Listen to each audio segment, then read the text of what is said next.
click, and then 10 more seconds for the medication to hit, and then take it out. And then you put it back in, and you're supposed to put this in some sort of sealable thing so that, you know, when the trash people come pick it up, they don't stab themselves with it. Yeah. There you go. That's what I fucking think of that. You know, like, why did you just do that?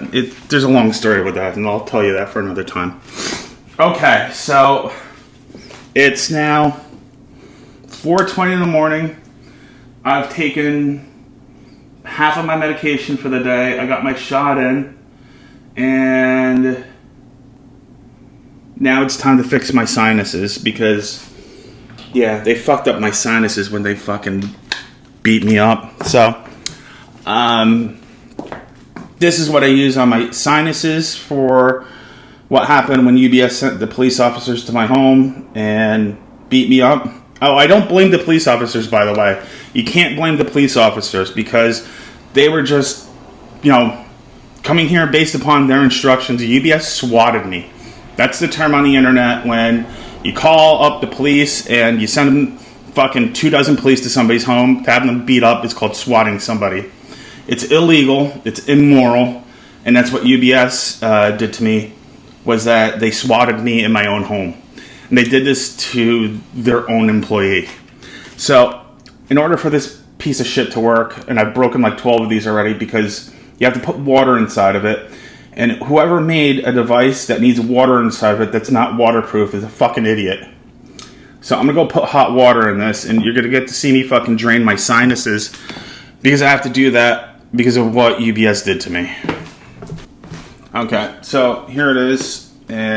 But this is, you know, if they just made this waterproof, it would be much better. So you have to put these saline solutions in here, and I have to do this several times a day in order to breathe.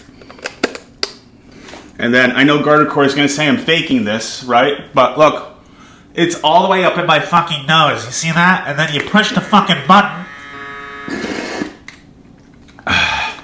So what happens is the water in the chamber here shoots out here and pulls this crap out of my fucking face or head. And ew. That's how I'm able to breathe now after UBS sent the police officers to my home to swat me. And honestly, I'm not upset or angry about any of this.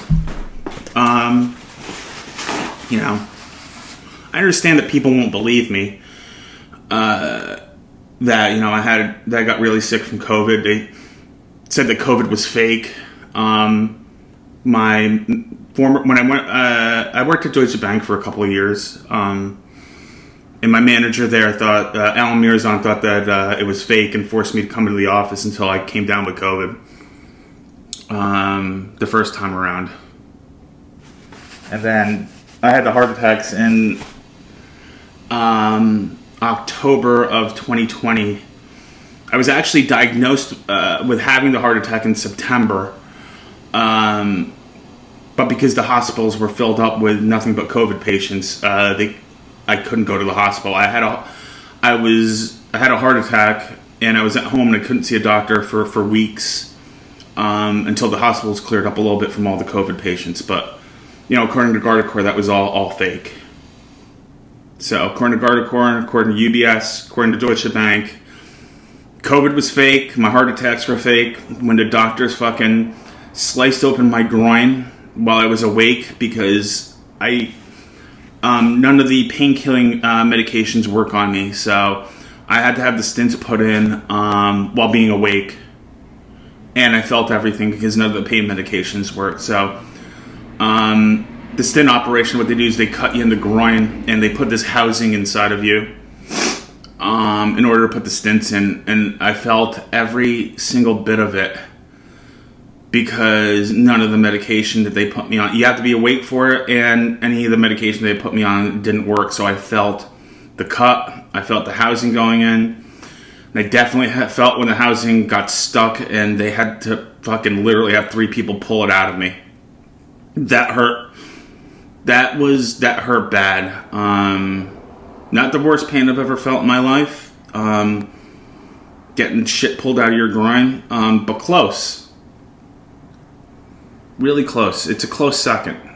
But according to Guardicore and UBS, I faked all of that. So, all right. So now that we've established that I'm docile and I'm not crazy, I'm going to explain to everybody now. And it's now 4:20 in the morning. And just in case everybody's wondering, yeah, I'm in pain constantly, but I refuse to take heroin as a painkiller.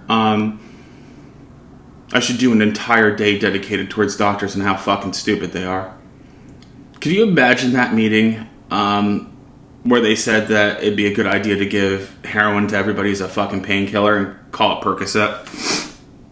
So I refuse to take heroin as a painkiller as prescribed by our medical teams here in the United States. I refuse to take heroin as a painkiller. What's next, you fucking idiots? You gonna fucking make PCP a painkiller next year? You fucking bunch of assholes. Seriously, who the fuck makes heroin a painkiller? With a straight goddamn face.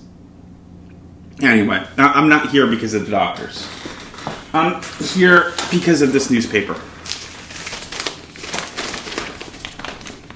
This newspaper is dated at the top Wednesday, July 12th, 2000. That's how old this newspaper is. And you're probably wondering to yourself, why am I keeping a newspaper from 2000? So, on Wednesday, July 12th of 2000, I walked into the office in 1000 Harbor Boulevard. Oh, by the way, UBS claims that I've only been working for them for 2 months, even though I was there during the PaineWebber acquisition of 99, or 2000. It started off in 99. 2000 it was finally announced, but UBS claims that I've only been, when I got sick from COVID, they told the insurance companies I'd only been working there for 2 months. Now, granted, it was true. I just returned from Deutsche Bank, but it was a lot longer than 2 months. I returned in I returned in April of 2020. Yeah, I returned on 4/20/2020, because you can't forget that date, can you?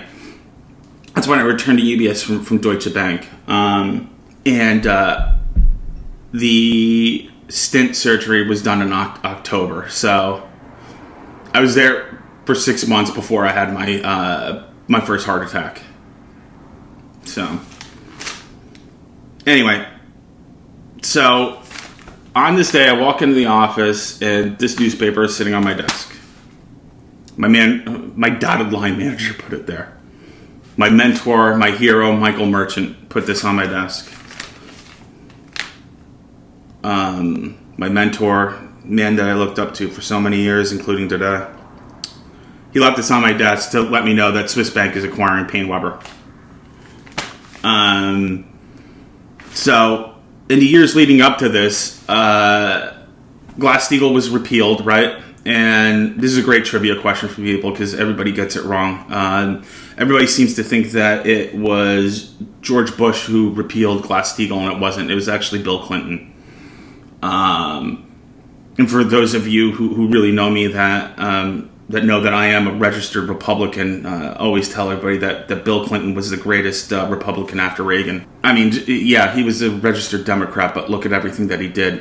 The repeal of Glass-Steagall is what really changed the world, right? So before Glass-Steagall, it basically said, thou shall not have banks and financial institutions bed with each other, so to speak. And when that was lifted, every single major investment bank started poaching and buying financial institutions. And PaineWebber was one of the last holdouts. So Merrill Lynch got sold, and a whole slew of other ones got sold, and PaineWebber was the last big one to fall because Don Marin refused to sell us. So it says here that Union Bank of Switzerland has offered to pay $12 billion in cash for PaineWebber. $12 billion in cash in 2000. I know I'm not supposed to eat or drink on this medication. I need coffee though. Okay, you can't begrudge me for that. So now I'm going to tell you how